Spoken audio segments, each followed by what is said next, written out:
The now badly compromised opposition CCC's Recourse Committee says senators and proportional representatives sworn in 2 days ago are no longer members of the party.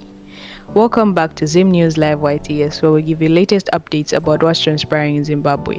Before we go any further, don't forget to like, subscribe and turn on the notification bell so that you don't miss any updates from our channel.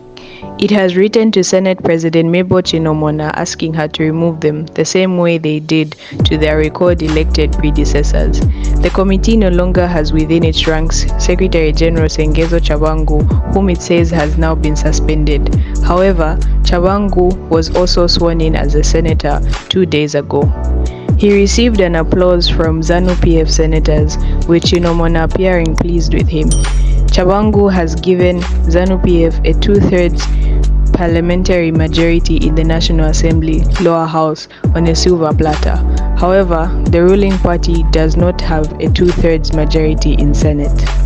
But it can now easily mobilize an overall 2/3 majority to change the constitution the way it pleases for its political agendas.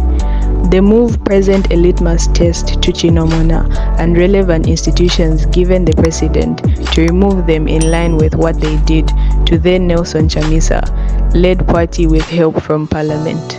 This is the news about CCC senators and proportional representatives no longer being members of the party just 2 days prior to being sworn in, including Chabangu, who was sworn in as a senator 2 days ago.